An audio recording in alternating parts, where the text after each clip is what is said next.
McLaughlin, a 22-year-old on the front row, leading the champion to green. And the two-time Scott McLaughlin is in there as well.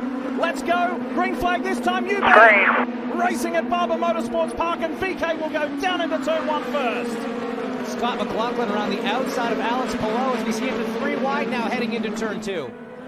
Good clean up front. Look at Felix Rosenquist in that orange and blue car for Arrow McLaren SP. Up over turn 3 and 4. Stretching their legs down to turn 5. Key overtaking move, and that's what Palou's trying to do on McLaughlin.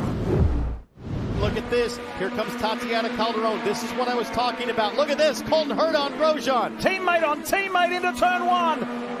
Oh! Herta runs off and loses that battle.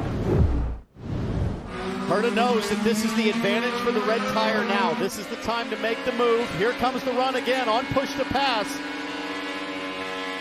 Up top, you see Newgarden just got by Calderon, so that's important for his 3-stop strategy. Oh, that is a big move right there. That is one of the fastest corners in IndyCar on the circuit for Colton Herta to pull off the outside move on his teammate Romain Grosjean. Check this out, guys. We're riding on board the Gainbridge Honda with Colton Herta. He had an incident a few moments ago with Jimmy Johnson. Up into turn 16. Looking for the inside run, doing the Joseph Newgarden, little side-to-side contact. So, in other words, Joseph Newgarden up front right now. He'll have to pit in about 9 laps or so, and then you'll see... Look out, Marty. Marty, look out. Callum Eilert arguing over the same bit of track space in the museum section, and this unbelievable run has come to an end. Eilert with the advantage now has perfect track position and just fired it in too deep. Guys, it's tough to underestimate, and really, look at Holt. It's Herta trying to He's trying to make the Joseph Newgarden move while defending from Joseph Newgarden. Contact with David Malukas there. Does that open the door for Joseph into turn 1? Able to dispose of the rookie very effectively. Hinch, watch this. Helio Castro Neves, Jimmy Johnson. This is under review. What went down? Or what went around? Right now, these two drivers, Felix Rosenquist and Colton Herta, they're not looking at their steering wheel, guys. They are just grabbing on for Here we go, inside. He goes for it. It's the Newgarden move by Herta for now a 3rd time. This time on Felix Rosenquist. So clicks up another position, put Colton Herta down now for 9th place. This is Joseph Newgarden. We're on the PPG Chevy and Romain Grosjean. Maybe a slight contact there exiting turn 5. This is coming down towards the museum complex. Grosjean's going to be on the outside here for this. They're wheel to wheel, and Grosjean does what he did yesterday. That's what Callum Eilert should have done earlier to Helio Castro Neves. Newgarden with the position on the inside. Grosjean goes for a ride, but like the pro that he is, gathers it up. Barely lost, dare I say, a couple tenths of a second. Let's ride with fast hands, the Ninja Award. You see the green lights on the side of the dash. Deep into turn 5. Round the outside of VK. What a move from Pato O'Ward. And was that the winning move of the race? Brilliant stuff from O'Ward. Absolutely sent it, and it paid off. This is going to be VK and O'Ward all over again, or will it? Yes, it is. McLaughlin around the outside of Dixon. And goes a little bit wide. Scott McLaughlin's off. He got sideways on entry. Lost control. Gets it back again, but Dixon and Pagenaud are gone by.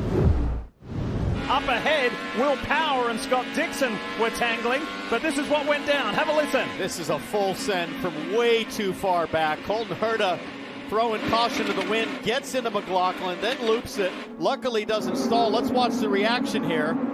That's his dad, Brian. Well, look at this. Talk about a run. Grosjean on the inside of Rahal. Graham gives Romain plenty of room. There's contact. Oh, Grosjean hits him twice. I think he aimed for him the second time. That was almost as bad as that Jimmy Johnson pass. Pato O'Ward, who had a frustrating start to the year here at Barber Motorsports Park. He's going to win again, but for the first time here, Pato O'Ward. Second flag, baby. The Ninja Nice drive. is back. Excellent job. Well he deserved. wins at Barber Motorsports Park to keep Chevrolet's amazing run going. Watch the GMR Grand Prix Saturday, May 14th at 3 p.m. on NBC.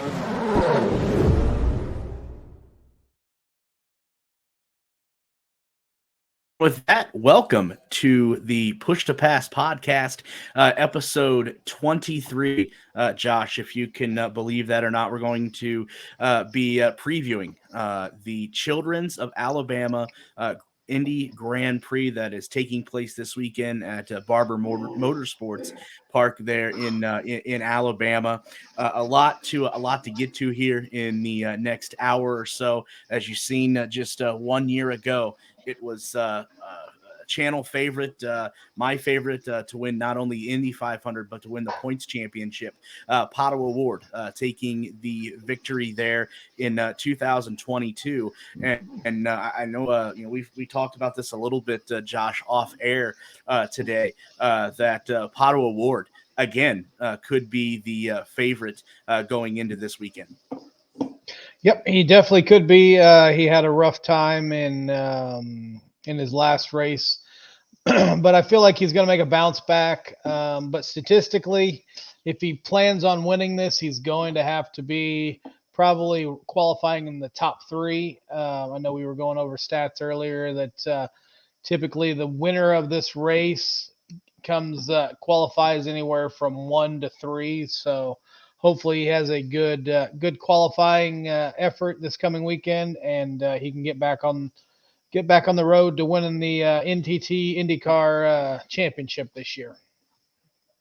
Yeah, what you were just alluding to there. Let me see if I can go back through Twitter here earlier today and just touch on a little bit of those stats that you were describing there. But before I get to that, loaded show today. Not only, obviously, like you said, are we going to be bringing you a preview of the Children's of Alabama Indy Grand Prix down there at Barber Motor Sports Park, but we're going to be joined here in about or so by a show favorite, both of ours, obviously.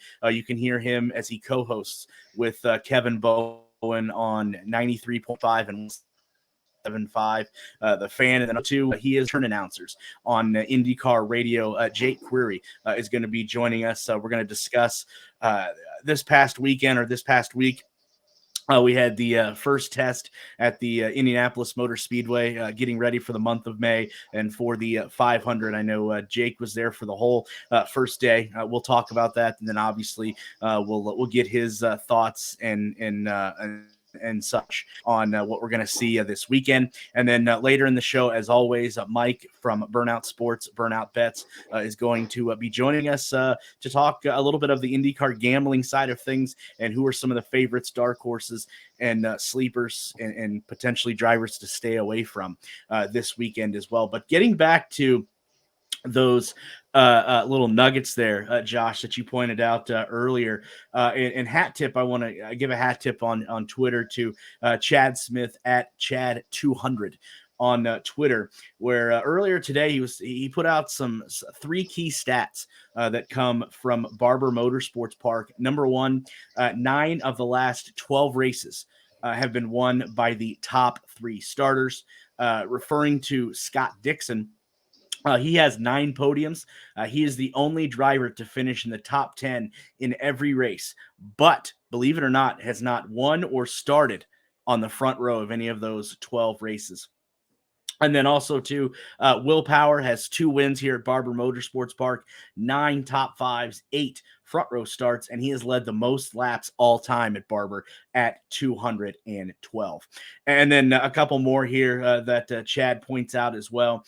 Talking about Scott Dixon adding to this Twitter thread here. Scott Dixon has made the Firestone Fast 6 in 11 of the 12 races, but he has never started on the front row. And then Dixon has started 3rd, 4th, 5th 10 times. And then just to add to this, Scott is the only driver to compete in all 1,051 laps in 12 Barber Motorsports Park races.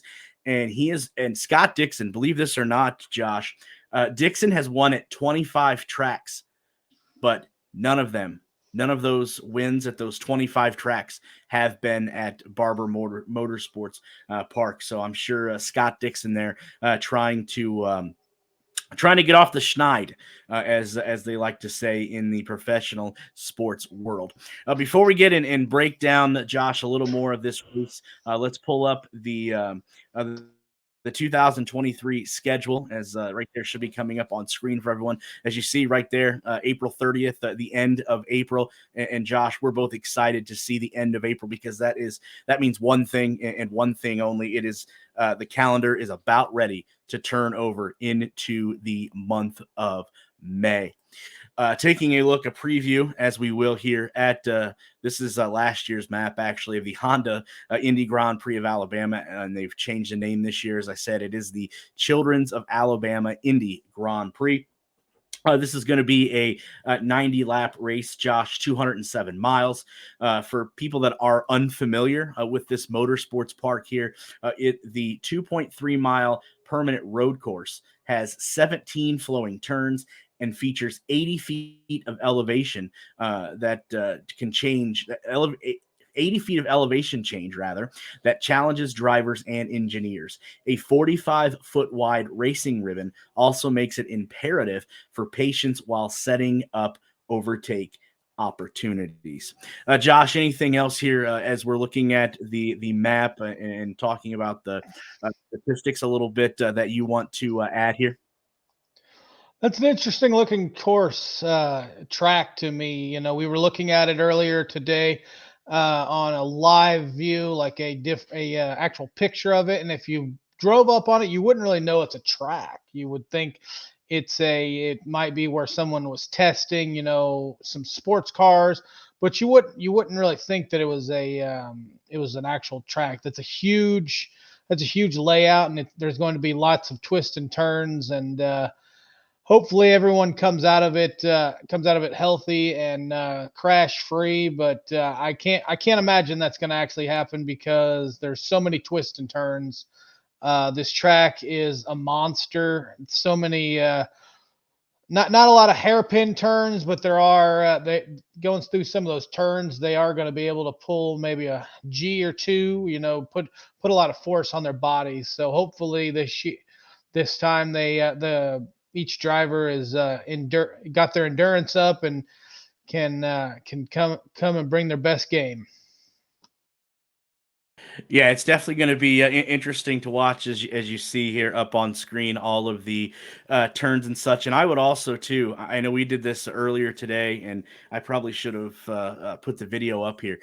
Go on YouTube and just type lap Barber Motorsports, because then you'll be able to ride with the driver. I forget which one it is, but just watching them go around this track here, you know, their hands are they're in play at all times, obviously trying to keep the car straight on the track there. But yes, definitely, if you get an opportunity, go check on YouTube or whatever video outlet you use, and just type in Barber Motorsports IndyCar lap and check that out. Let's take a look at the upcoming schedule here for this weekend. We're going to kick things off on Friday, April 28th. That's when the IndyCar is going to be have their first practice, get down some rubber on the Motorsports Park complex. That's going to take place at 3:40. And then Saturday, that's when things are really going to ramp up here a little bit. Second practice of the weekend is going to happen at 12 o'clock noon. And then a few hours later, Josh, after all the tune-ups and changes to the cars, setup wise, etc. We're going to have our first round of qualifying at 3 o'clock. And then about 20 minutes later or so, approximately, we're going to have our second round of qualifying. And then that's when we get into the knockout phase here at 3:40, where we have round two, where qualifying dwindles down to that Firestone Fast 6, which will take place at 4 p.m. on Saturday. And then everything's quiet there on the Western Front, as they like to say, until Sunday around noon, when the Indy cars take that final little practice there from 12 to 12:30 for a warm-up, and then it's on to the race at 3:15. The green flag drops. Obviously, you can catch it all on Peacock, and then also too you can catch it over there with our friends on Indy Car Radio. So. Josh, anything else here as we look at the practice schedule? The cars are going to be a lot of time rather on the track, but then also to the engineers, the crews are definitely going to have their hands full too during these sessions to fine tune the car and get it into qualifying trim there for Saturday. Yep. That's true. All the drivers are gonna have their hands full, but also the engineers, like you said, are gonna have their hands full. Fine tuning the cars, tweaking the engines here. Should we go with these tires, or what tire setup should we go with? I mean, other than that, I don't really have too much to add to it. But I just think that. This is going to be a great race. One to remember. Hopefully we can have a great race and just move on to Indy, because I can't wait. I cannot wait until Indy comes, because it's going to be a fun month of May. Yes, it absolutely is. But obviously, we have to get through this race this weekend here first. Just taking a look at some of the past winners, as we mentioned there at the top of the show, there, Pato Award back in 2022. Alex Palou actually won this race back in 2021. Takuma Sato in 2019. Joseph Newgarden, a dominant 2-year run from 2018 and 2017. Simon Pagenaud picked up a race win in 2016, and then Joseph Newgarden, again a young Joseph Newgarden in 2015, and then a name that you're going to hear that's going to sound familiar, especially when it comes to the month of May. Ryan Hunter-Reay, 2013, 2014, Will Power, 2012 and 2011, Helio Castroneves. Won the inaugural event in 2010. So definitely a lot of not new faces, but I think familiar faces that we're going to see here, that are past winners that are going to try to try their hand here this weekend at Barber Motor Sports Park. We will again, like I mentioned, we will talk to Jake here in the next few minutes or so. We'll touch on the testing, and then I do have the results from that test session that we'll get to in the news portion of the show. Also, too, I know if you've been paying attention, we've been talking a lot about our driver analyst, who will actually, I have got confirmed, will be back next week, RC Enerson. But Josh, huge congratulations, I think, is going to go out to RC, as it was confirmed this week, and we'll talk more about it in the news part of the show. But it has now been confirmed that RC Enerson is going to be the 34th entry. We've been teasing that. It's been a rumor, but now we can confirm that RC Enerson is going to be that 34th entry into the Indianapolis 500 in just a couple weeks' time. So we'll talk more about that as the show unfolds to the news part as well. And then one more item I want to tease as well. Huge, I think, Josh, and we can talk about this and then talk about more towards the end. But I think what is about to happen to IndyCar this coming Thursday, I think is definitely going to is something that we've been preaching about, getting more eyeballs into this sport.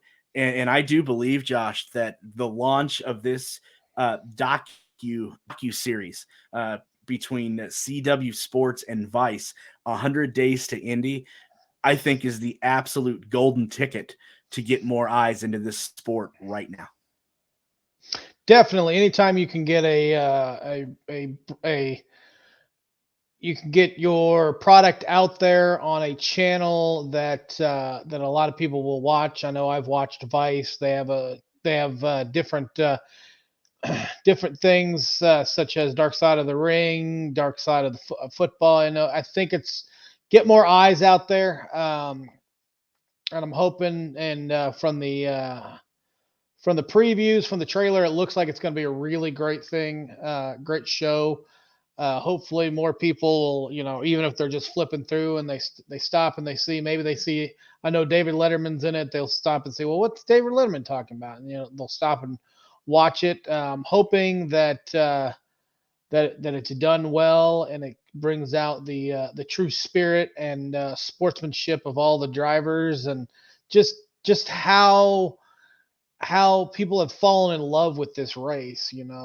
David Letterman said when the engines start up, the hair on the back of your neck stands up, you get goosebumps. And the pageantry of just race day, I've been there several times, and just the different things that they do pre-race, from the parades. You got the parade marching bands going around the track, cars, luxury cars going around showing off celebrities. I hope that this 100 days to Indy highlights that and brings more eyeballs onto the sport, and we can have a record-setting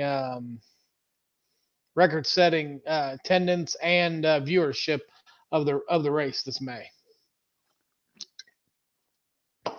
Yeah, definitely. Can't wait to see this series on Thursday. Like I said, we'll talk a little bit more about it, and then also too, as you said, we will show the trailer that you just mentioned with David Letterman, who is, if you don't know, is a car owner actually as well, a part of Ray Hall, Letterman, Lanigan. So hopefully Dake should be joining us here in just a few minutes. But I want to go back. We were talking about, and you brought up the Nuggets, the statistics that are notes, track notes, whatever you want to say. And I know I said this to you earlier, but people that didn't see this on Twitter, and this is a hat tip to Hickey93 at Hickey93 on Twitter, that with Takuma Sato not racing on Sunday, there are only 3 drivers that have started every single race at Barber. And as I see Jake joining us, and I'm going to bring him into this conversation because I want to see if this guy is as sharp as he makes himself out to be. Jake, I just posed the question here, and I found this on Twitter earlier today. With Takuma Sato not racing on Sunday, there are only 3 drivers who have started every race, Indy race at Barber. Can you name them? Now, does this include that they would start this year as well? Yes. Okay. Elio Castroneves. Well, no, it'd just be the previous 12. Sorry. Okay. Elio Castroneves. No. He's not one of them.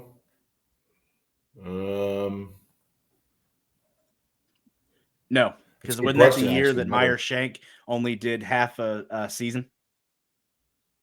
Oh, yeah, I guess you're right. Okay.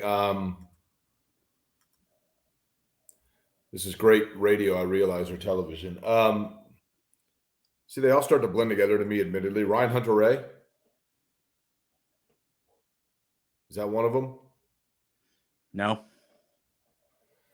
All right, give me 2 more guys. No. Oh, Will Power? I don't know. So go ahead, hit me. That's one. Yeah, so Will Power's one, right? Scott Dixon, Graham Rahal. Correct. Yeah, I mean, Scott Dixon, obvious. Scott Dixon, Graham Rahal. Yeah, I should have gathered. Graham. I should have gotten both of those. First, thank you for joining us, Jake. We do love having you on Jake, the show. first and foremost.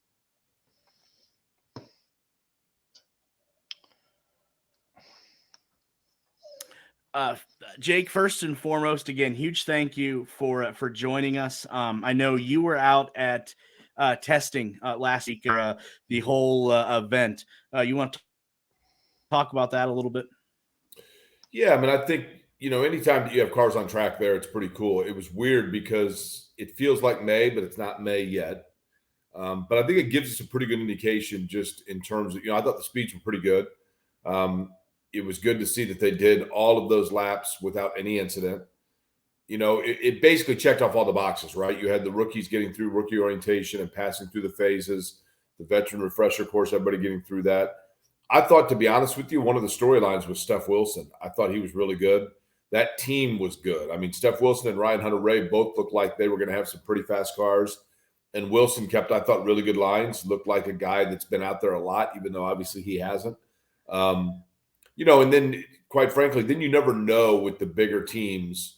It's easy to look into or interpret the speeds and variations, but you don't know what they're working on. I mean, especially in a test as opposed to actual practices. So for me, a situation like that is more about what doesn't happen in a good way, and that is that nobody had any complications. Everybody was able to get out, with the exception of Juncos Hauling and Racing, man. I mean, something's going on between Agustin Canapino and Callum Ilott. Those are two guys that are not on the same page. The team might be, and the team might like Canapino being there, but clearly Callum Ilott doesn't. And Ilott, to me, who's a talented guy, looks like a guy that wanted to explore his options to go elsewhere. He was contractually bound to stay with his team, and looks like he's riding out his time. Talented guy, and could still have some good results, but they struggled for sure. So that if there was one team that was struggling, it would be them.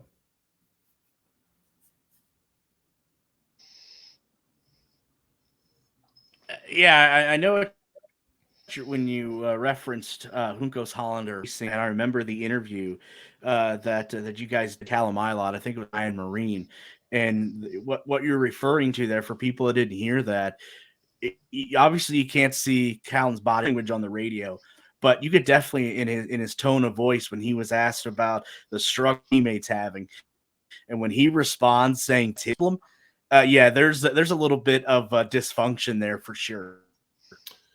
I think part of it, I mean, you're right, and that was the situation.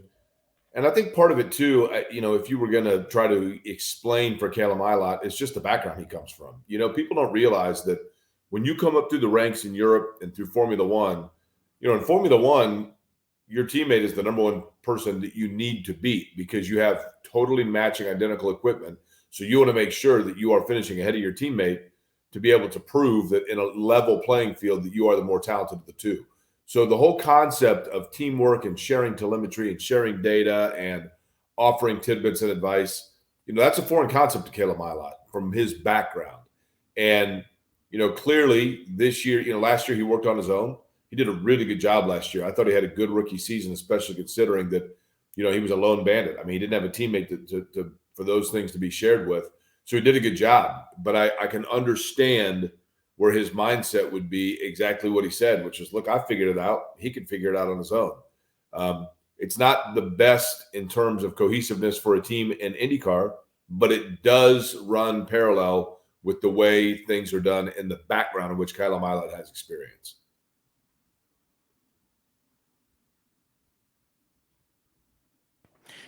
Yeah, that's a very valid point, especially him with the background that he has, being, as you said, the lone wolf, and it showed last year with his success, and this year trying to replicate that, and they just haven't quite done that yet.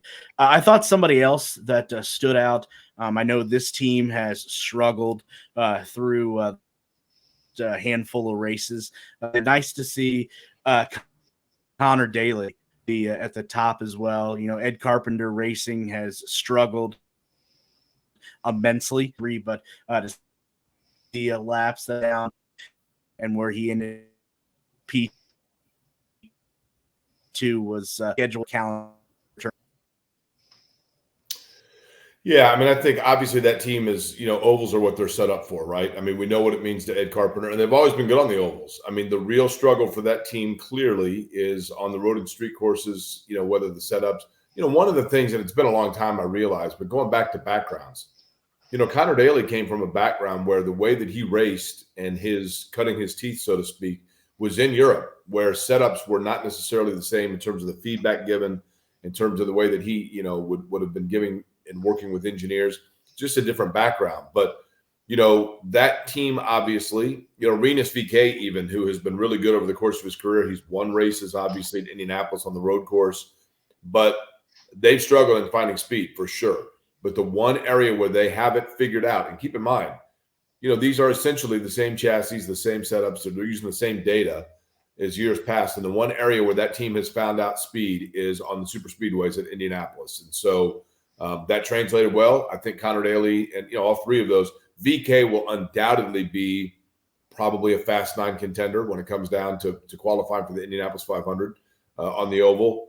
And Connor will be right there up front as well. I mean, he's led laps there, obviously. He led more laps than anybody else a year ago, if I'm not mistaken. But so they know their way up front, and I would anticipate that they are one of the teams that will be fast come the 500.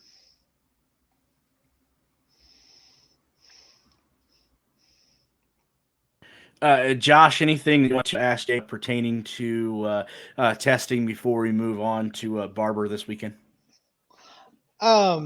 What impression did you get from the Andretti team? They were struggling to begin the season, and then then they just had at our last race they just had one heck of a weekend. Do you feel like did it seem like the Andretti team was upbeat and more optimistic than they may have been coming out of the last couple of races before they won and went? I think they went 1-3-4 in the last race, I believe. I may be wrong.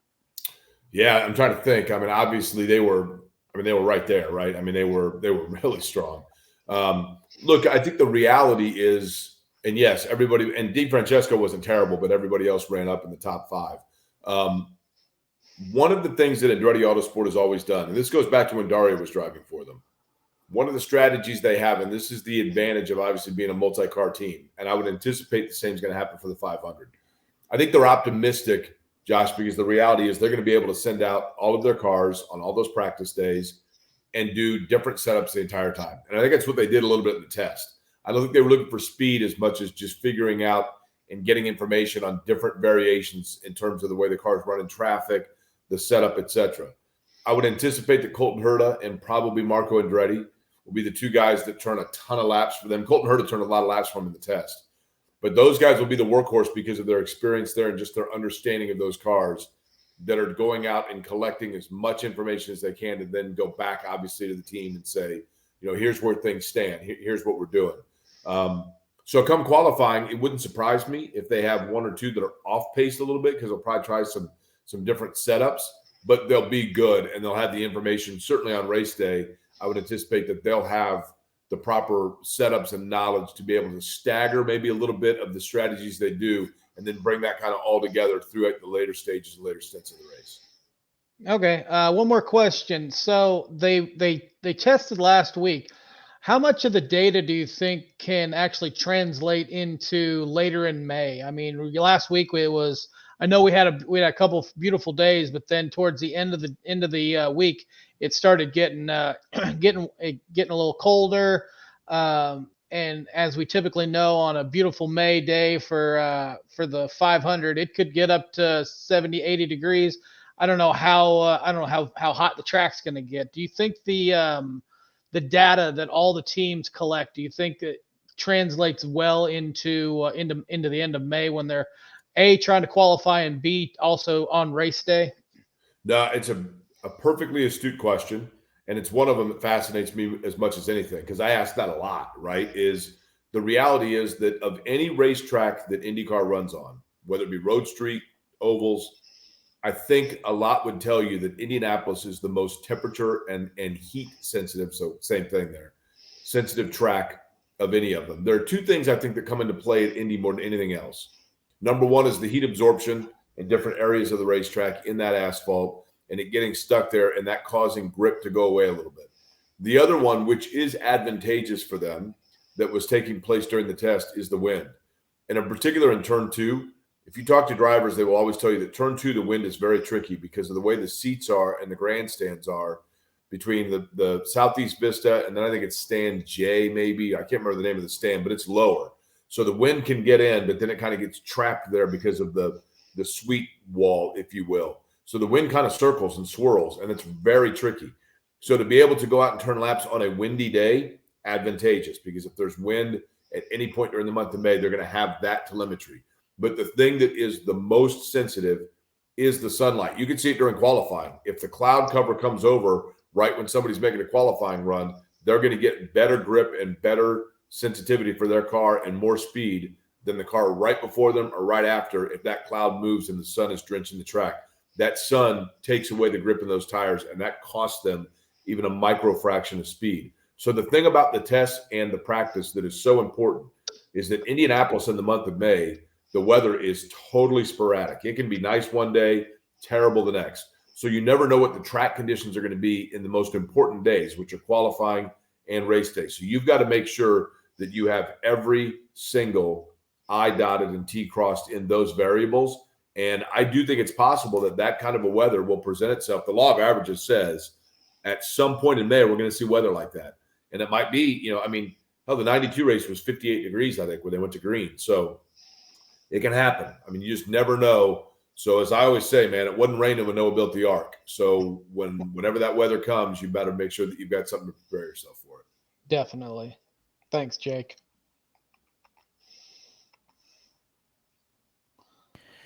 Good stuff. That's why we had you come on to break this all down. But before we get into the month, we have a race this weekend at Barber Motor Sports Park. Pato Award, the defending champion. He's played bridesmaid here the last handful of weeks. Last week. An incident between him and Scott Dixon. Not only did it get bad on the track, but the backlash on social media was something that IndyCar hasn't seen either. Tell us a little bit about what you're thinking, what you're feeling going into Barber this weekend. Well, first off, I love it. I mean, it's a place that when we first went there, and man, I mean, it makes me feel old when you say only 3 guys have run every race there, right? I mean, it seems to me like it was a year ago when we were there for the first time. And I remember talking to Castroneves on pit road about it, and the crowd was massive. And we didn't know how IndyCar would be received in the heart of NASCAR country. And it's been a favorite stop. I mean, when we go in there, it's a great facility. It's beautiful. But, you watch the local news in Birmingham that weekend, and all the coverage is about, it's race weekend and it's Grand Prix weekend. And it's very much on their calendar. And it still is. And they're great fans, and they're very welcoming. And I love going down there. The track itself, originally it was designed essentially as a motorcycle racetrack, so it's very narrow. So there are not a lot of great passing opportunities in the track, but one of them is coming down off of the corkscrew as they go down a huge elevation change. There's a slight straightaway going into turn number 10, and you can kind of make a move there, but the track narrows and has a slight kink. So if you're not careful, you can actually lose the race on that spot and get yourself into the gravel onto the outside. So I think it tempts people. And that's, having the patience through that area is one of the real challenges. I think Joseph Newgarden, Graham Rahal has had some good runs there, but I do think that if you had to pick one, Dixon is always a guy in that circumstance that's really good. Same with Power. And Pato is, I'm telling you, man, Pato's here to stay. Like, Pato is going to be good at every single race we go to every weekend. But I do think that it's probably Newgarden's track because it's close to home for him. He's had success there. I think he really enjoys racing there. And they seem to be off to a really good start just in terms of the cohesiveness they have. Newgarden's really disappointed on what happened at Long Beach, I think, because they made a bad call probably in terms of when they were going to pit and the fuel efficiency that he was able to not get down the stretch of the race where he had to kind of conserve fuel at a time when everybody else was able to go for it. So that hurt him for sure. But, it's going to be fun to watch. The other storyline would be, Kyle Kirkwood coming off of the win at Long Beach, young driver, a lot of promise, finally fulfilling that promise. But is he going to be able to put it together in terms of back-to-back races? That's one of the things as a young driver that's a real test, and one of the things I think will be fun to watch.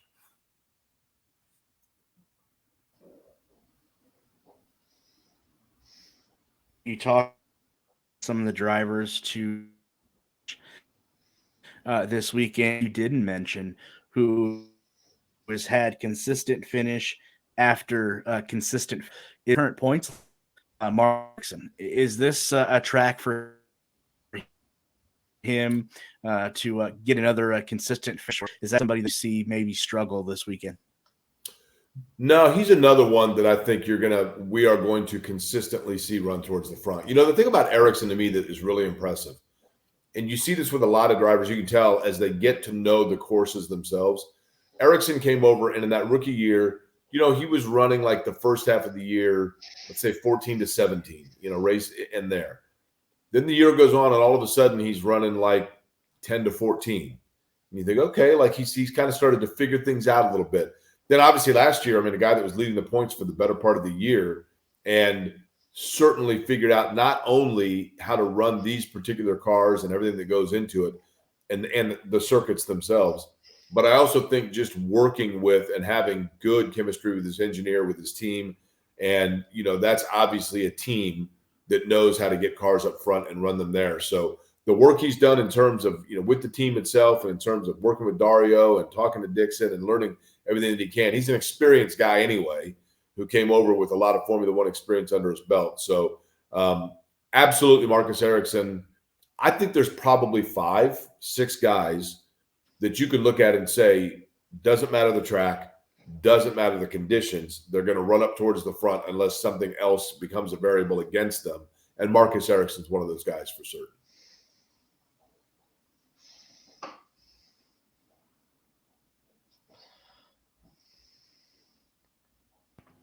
Josh, that you want to add here in the last few minutes?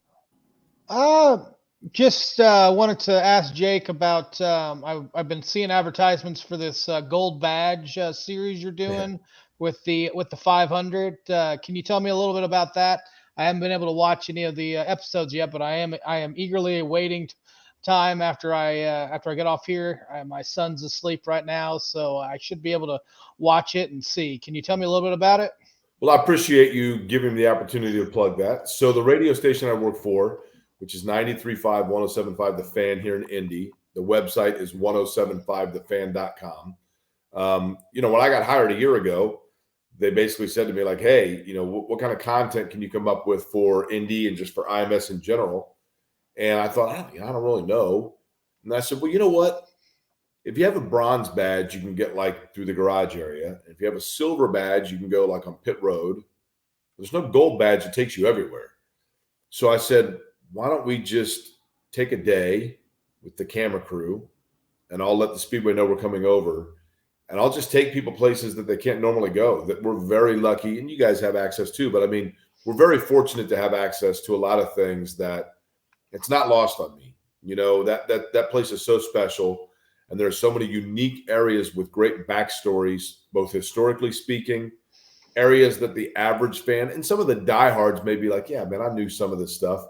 But my goal really is to invite people in that are transcendent or, you know, just an average fan that come out to the race once a year and let them know, like the building they pass 100 times and they've always wondered what it is.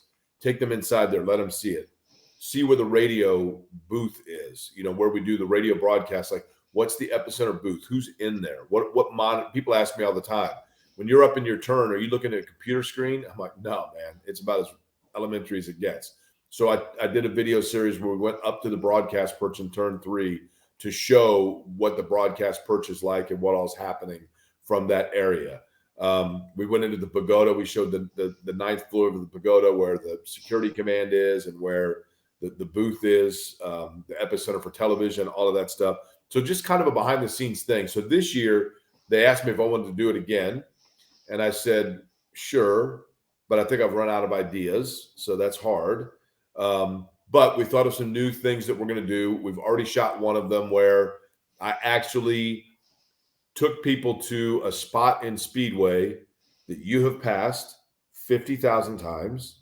You've stopped your car 45,000 of those 50,000, and you probably don't recognize that when you park your car, your tires are touching one of the most historic areas, not only in the city of Indianapolis, but certainly one of the most historic areas in terms of its influence in the future in the sport of auto racing. So I tell exactly what happened at that spot. I show where the spot is, and I show where the landmark is that lets you find it. And that'll be episode number 1. And they're editing it and working on it right now. So I would say probably around the first week of practice is when that will release. And then we will do what I typically do with most things, including this interview, and that is zero preparation, zero thought process, and completely winging it. So I'll come up with a couple of ideas, and then we'll grab a camera and we'll go do it.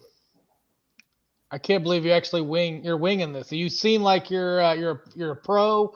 You know how to do this, and you and Mark James always seem to amaze me in just your knowledge of the track and IndyCar. I mean, I think there's only one other person that would know probably more than you, and that's I believe that was Donald Davidson. Well, Donald's the king, man. Listen, I appreciate you saying that, but I'll tell you, Josh, and I'll tell you, Derek, the real trick to it. And Mark, I hate to lump Mark into this category, right? But we're old. So we've been around it enough times that at this point, you just talk about stuff you've actually seen in person. People go, man, that dude knows a lot. And it's like, well, yeah, well, I've been out there 35 times, right? So I've worked on the broadcast. This is hard for me to believe, but this will be my 17th year on the broadcast. So, you do, it's not lost on me, guys. I know that I'm in an incredibly fortunate situation. The only thing that separates me from the vast majority of people who listen to what we do is I was in the right place at the right time. There are other people like you guys that are certainly as skilled and as knowledgeable to be able to do it. So I'm lucky, and I understand that comes with a respect for the position itself, and to know that it carries with it a responsibility to make sure that I hold it with a high regard, and I do. And I appreciate you saying that, because hopefully it comes off that way. I will say that. Hopefully it comes off that we have a respect for what it is that we're able to do. Oh, definitely. Everything you do for the Indy media, the news, just everything you do is awesome. I've seen you out at a couple events, and you talk to fans, and you don't big time them. You're out there talking to them, relating with them, and I think that's awesome. Well, let me tell you, brother, you got to big time somebody. You got to be big first, and that ain't me. You know what I mean? I think they should name a hall after you at North Central. You are Mr. North Central, next to a couple basketball players, but I think you are the biggest thing to come out of North Central. Wow, man, I appreciate that. That's not true, but it's cool to hear. But Mark Miles went to North Central. Mitch Daniels went to North Central. Bart Peterson went to North Central. Actually, Jared from Subway did too. So, I mean, at least I'm a step ahead of most of them, right? I mean, I got that going for me. Yeah. Thanks, Jake.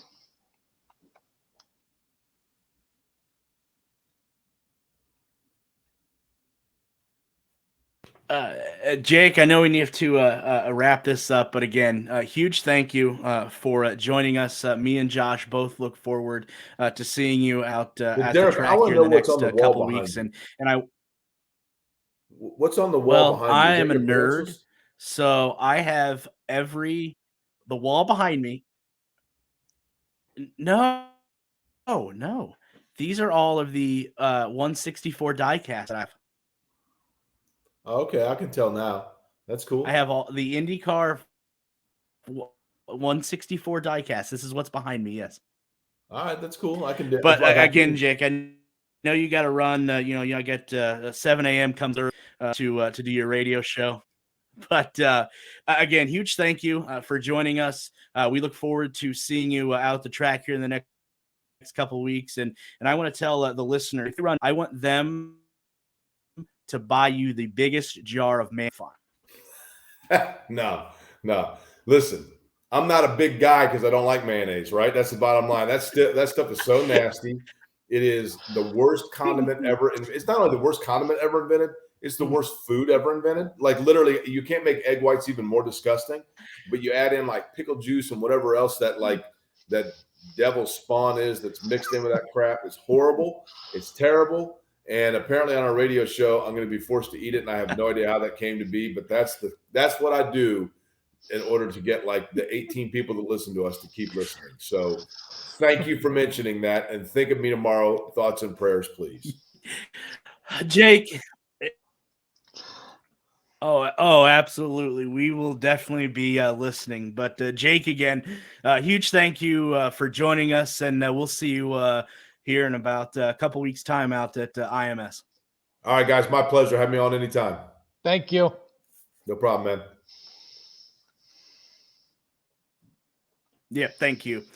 Go check him out. Yep, go check him out. And like I said, if you run into him out at the picture, Yep. Make sure you buy him or that small, medium, or big size jar there of mayonnaise, and I'm sure he will appreciate it. But getting to our next guest, I know he has been patiently waiting, and I know he's got his jar of mayonnaise to send to Jake Query.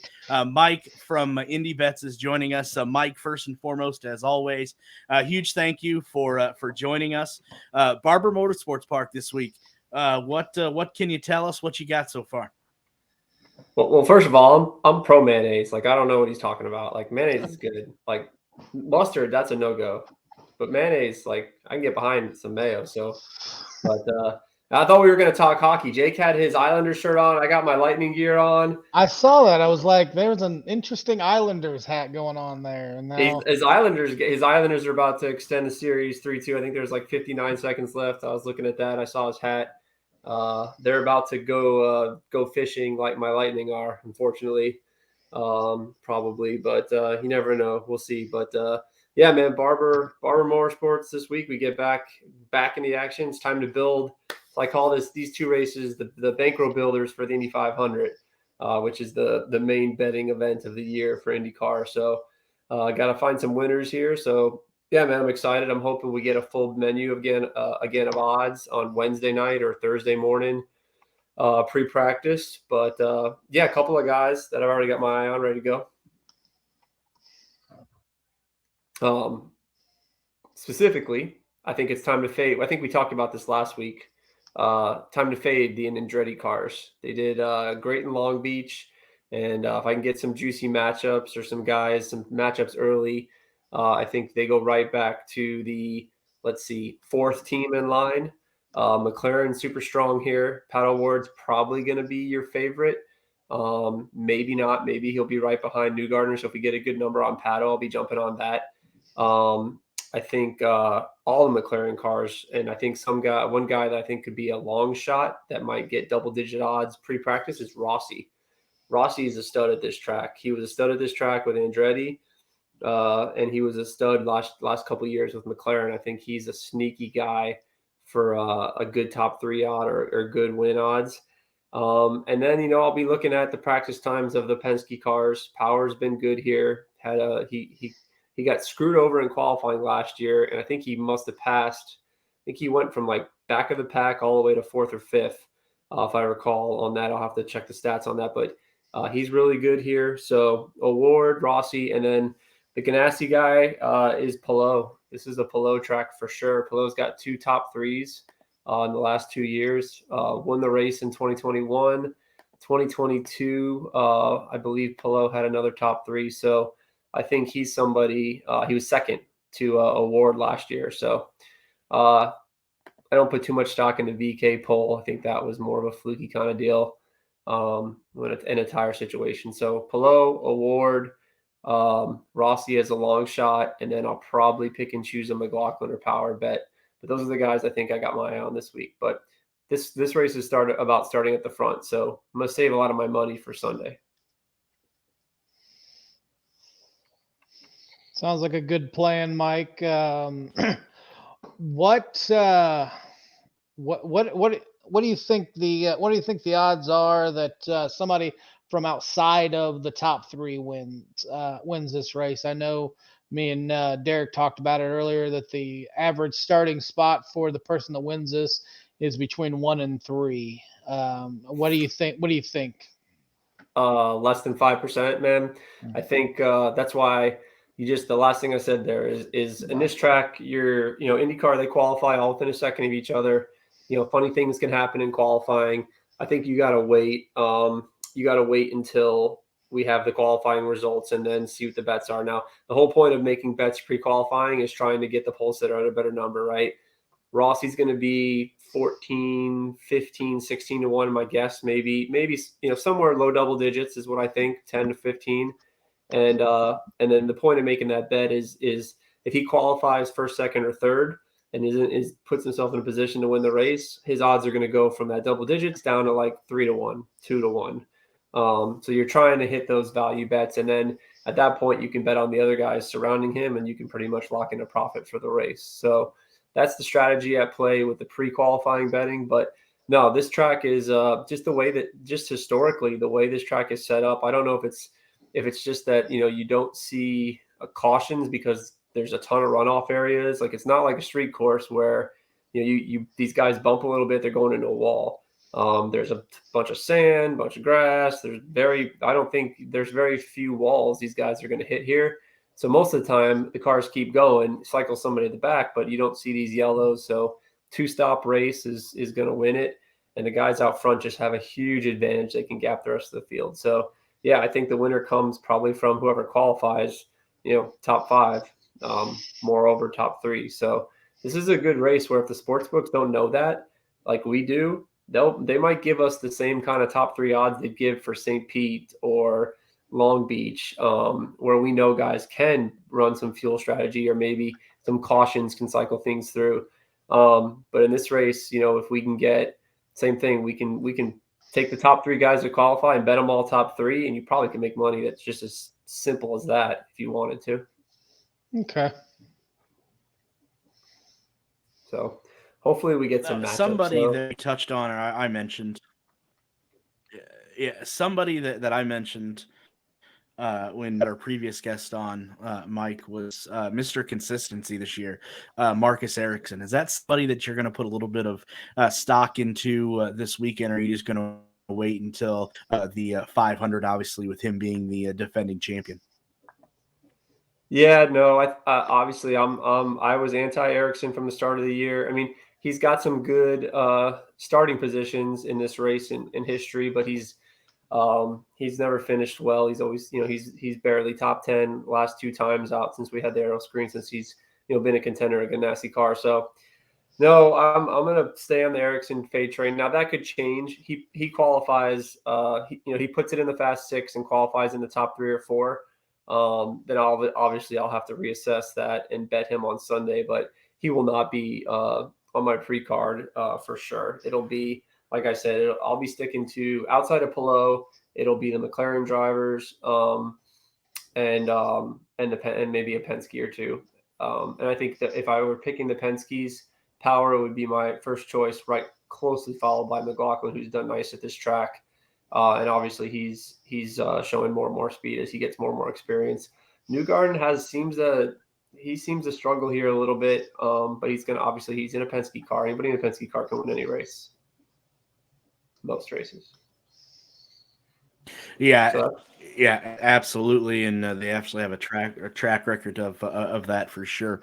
Mike, I think people will be anticipating, anxiously awaiting this weekend the release of the any plan between you and Tony Donahue to do a Twitter space before Sunday? Yeah, no, we've been doing the Twitter spaces. We had a bunch of people on last time on the last race, which worked out. Worked out well. We weren't on. Well, we mentioned Kirkwood. He wasn't on either of our cards.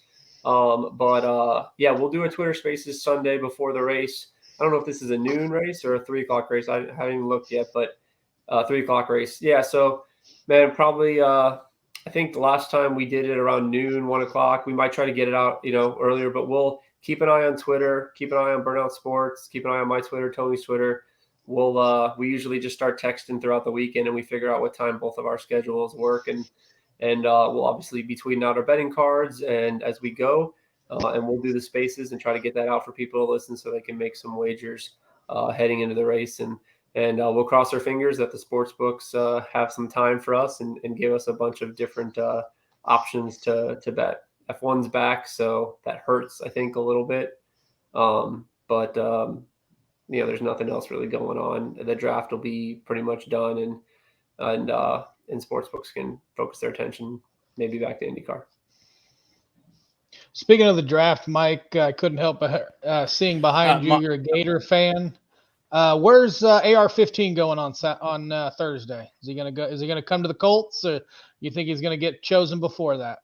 Sounds like he's gonna be a Colt, and. Yeah, I am a Florida fan. I went to the University of Florida, so I'm a huge big Gator. I don't know. I think Richardson. He if he turns out to be a superstar, I'm going to be a little annoyed because he really didn't do anything for Florida.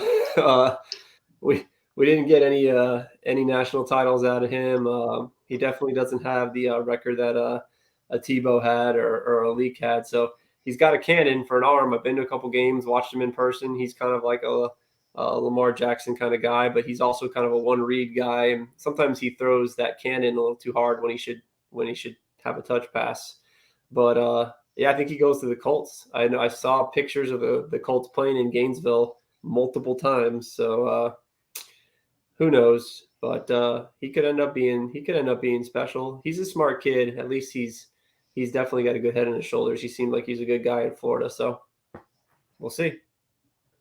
You want him or no? You're at Colts. You guys are Mike. Colts guys, right? All I'm gonna, Mike. All I'm gonna say is thank you. Because made that same comparison today of Anthony Richardson to Lamar Jackson, and a certain somebody told me I was wrong. So validating that. He's bigger than Lamar. A certain somebody said I was wrong. And as much as I hate to say this, Tebow and Leak had a great coach in Urban Meyer, but and AR didn't have anybody really to throw to or do anything. I am personally hoping that we get CJ Stroud, but that's just me. But if we get Anthony Richardson, I'll welcome him with opening arms. I'd rather have Stroud than Richardson. The thing about Richardson is he gets hurt. Like there were a lot of games we lost because the coaches would not let him run. And he had a bad ankle, he had a busted ribs, and like when he was at full strength, Florida upset some people, and we were in some games we probably, we shouldn't have been in. I was betting on him every weekend, and I watched pretty much every single game. So there were times where the coaches had handcuffs on him because he got injured. So that's definitely a worry. Like those NFL guys hit, the SEC hits pretty hard, but the NFL hits a little bit harder. So I'd be worried about his health, and he is definitely a one read kind of scramble guy. And yeah, I'd make the Lamar. Most of the quarterbacks, the Lamar, there's a difference between like a Lamar and a Kyler. Kyler's a tiny little guy. Richardson's a big dude. So, but he does have injuries. So I don't know. It should be interesting. I am going to watch to see where he goes. And yeah, I've obviously made a lot of friends in the Indianapolis area with the IndyCar betting stuff, and a lot of people that follow me. So I'll become a little bit. I always root for the Gators in pro football. I don't have a pro team. It's usually whoever my money's on. So I'll root for Florida guys. Okay, thanks, Mike.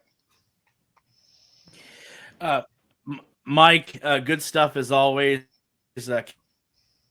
In a week's time, and hopefully has more shekels in there thanks to you. But again, huge as always to come on here, and hopefully everything goes well this weekend, and maybe you can retire. Yeah, I doubt it. That'd be nice though, one of these days. But yeah, good luck, man. We'll keep an eye on the Twitter. Everything's out there, and hopefully we'll get back on our winning ways. We had a little hiccup with Kirkwood. Luckily, somebody won $26,000. But we'll see if we can find that winner this week for everybody. Maybe it's Rossi Pillow Award. I don't think any of them are pulling you in 26 G's. It's going to be a big bet. They're not a 40 or 26 to 1 Kirkwood. That's not happening at Barber. That might happen at Indy or someplace else, but we'll see if we can make some money. So good luck. Good luck. Thank you. Yep. Good luck, Mike. Thanks as always, and we'll talk again in about a week or so. So good stuff there. Make sure you give him a follow on Twitter, especially if you are in the betting aspect of IndyCar and you want to win some money. Highly suggest following him, and he will help you do so for sure. We have come down to the last few portions of the show. First and foremost, I want to thank our sponsors that make it possible for us to bring this podcast to you on a weekly basis. Always Ready 1776. If you're looking for patriotic apparel, headwear, anything else, go check out alwaysready1776.com. And when you get to the checkout portion of the website, make sure you use that promo code that you see up on your screen, push to pass, for 10% off of your order. always ready 1776.com. And then also Get 'em Associates Incorporated for all of your home design, build, and remodeling needs. It's Get 'em Associates Incorporated. Go check out their website at getem.com. And then as you see down at the bottom, make sure you use that promo code as well. Push to pass for $250 off any design service. A huge thank you both to Always Ready 1776 and Get 'em Associates Incorporated. Now we'll get to the news section before we get on out of here. Josh, the first news item I think we have, we were talking with Jake earlier. The first testing results came out this week from the Indianapolis Motor Speedway. I know that's probably awful hard for a few people to read. I'll run down some of the drivers that I thought had a good test this past week. Obviously, Joseph Newgarden found himself the top of the speed charts at 227 miles an hour. He turned 115 laps. Somebody we talked about as well, Connor Daly found himself second with a lap of 227 miles an hour as well. He turned over 145 laps. Jake touched on this earlier. Stephen Wilson come in sixth fastest at 225 miles an hour, and he turned 107 laps. The highest rookie in this was Augusta Campino. He was 27th quickest at 222 miles an hour, and he only turned 38 laps. So between the 34 drivers that we had test, Josh, there was over 3,108 laps turned. So definitely the anticipation, I think, to say is definitely growing there for the 500, as we are only one race away from kicking off the month of May. Anything you want to add to the test this week before we move on? That's a staggering amount of laps to get in on one day. One day they got 3,100 laps in. That's staggering to me that they were able to get out there and have no, as Jake was saying, they had no problems, no wrecks, nothing, nobody hit the wall, anything like that, and that's staggering. I can only imagine how much data they would have been able to get had they not got the second day rained out. Looking forward to it. We get past Barber. I don't want to jump past Barber just yet, but looking forward to May. It's going to be fun.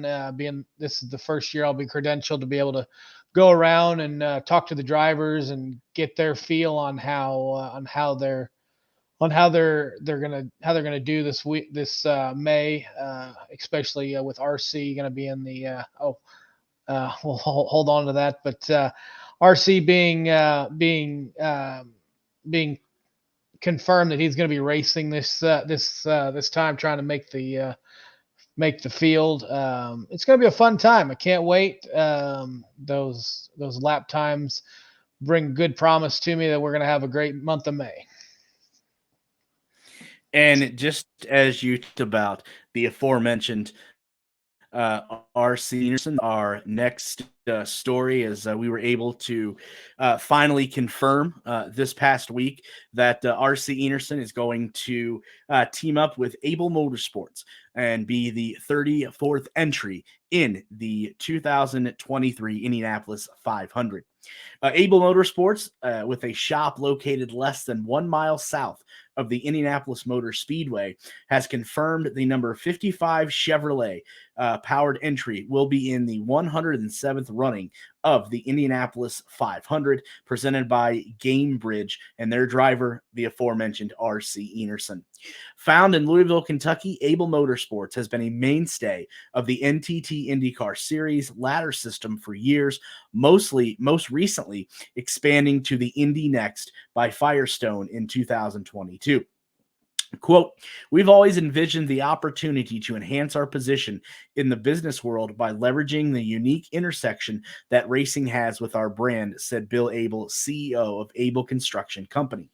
I can't think of a better way of bringing that to life with our many customers, partners, and associates than showcasing what we can do right here at 16th and Georgetown in Speedway. I'm just so thankful for this opportunity. Able Motorsports is comprised of veteran NTT IndyCar Series engineers and crew that began preparing the number 50 entry for Enerson in early January, with a focus on kicking off the month of May in strong fashion when practice starts May 16th. Quote, "It's going to be a thrill watching RC pilot the number 50 Chevrolet around the speedway, and we believe it sets a very positive tone of what's to come for Able Motorsports in the future," said John Brenner, team manager.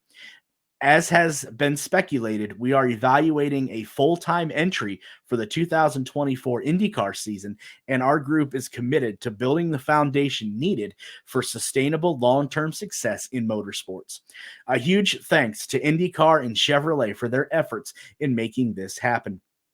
Enerson, 26, who led the Indy Next by Firestone Oval points during his only season in full-time competition, has made 5 previous NTT IndyCar Series starts. The Floridian keeps himself race-ready as the chief driving instructor for the Lucas Oil School of Racing. He will attempt to make his first start in, quote, the greatest spectacle in racing. I can't thank Bill and John enough for this opportunity to be back at the 500, Enerson said. In the works for many months, the Able Motorsports crew is top-notch and loaded with experience well beyond my years. I'm honored to carry the banner for this organization during the month of May, and while it's going to be a few more weeks until we go on the track, I expect we'll be up to speed quickly at the Speedway. I just so looking forward to climbing behind the wheel of an NTT IndyCar Series machine at IMS once again. So cool. The Able Motorsports number 50 Chevrolet is the 34th entry for the Indianapolis 500, assuring bump day for qualifying for the 33 starting spots available for the world's most prestigious auto race. So again, huge congratulations, Josh. I think is in order, obviously, for driver analyst here on the show, friend of the show, RC Enerson, who we will be able to see during the month of May, and hopefully he is able to get that number 50 entry into the Indianapolis 500. Definitely excited for RC. It's going to be really cool having him back on next week. I can ask him all kinds of questions, how this ride came together, what his expectations are. Hopefully I can get him, if he's going to have shirts, I can get him to get me a couple 2Xs, in different colors, so that I can support RC out at the track as I'm out there. And hopefully he makes the track, makes the 500 field, and we can root him on, and hopefully he finishes great. And this will be the start of a great, prosperous, more adventurous career for him. I know he's already been racing, but hopefully this will be more of a launch pad for him, so he can maybe get a full-time ride somewhere in the future. Yeah, absolutely. Can't wait to speak with RC next week and just hear how this all took place, went down, and we can start focusing in not only on the Grand Prix, but the 500 as well. Josh, one last thing to get to. I think we're both excited to see this on Thursday, but don't forget the CW. For people here in Indianapolis, if you go to Wish TV Thursday at 9 p.m. Eastern Time, 8 Central, check out the new documentary series, 100 Days to Indy, week 1. Can't wait for this. Again, Wish TV is going to be carrying it in its entirety, and I do believe that if you go to the CW streaming app, on Friday, they will have this uploaded and ready to go. Definitely can't wait for this. And when we get to our closer, Josh, you touched on the important words from one car owner, David Letterman, talking about this. We'll play this right before we get on out of here. But definitely excited. Can't wait to see what this first episode 1 has in store. Oh yeah, most definitely. Can't wait. I'll be tuning in to watch it on Vice or CW. It's going to be exciting. I would imagine it's going to be a build up to how the race is ran, and Doug Bowles over the last several years has made several improvements to the track, different stuff. He's also done a series on going behind the scenes, just like Jake has, and showing off different aspects of the track. So I anticipate Doug being an integral part. Maybe he'll give us a little bit more behind the scenes of how he chose that carb day, and maybe he's going to change his mind after he listened to my podcast, my rant a couple weeks ago about let's get into the future. I love the past, but let's get to the future and let's get some better bands out there.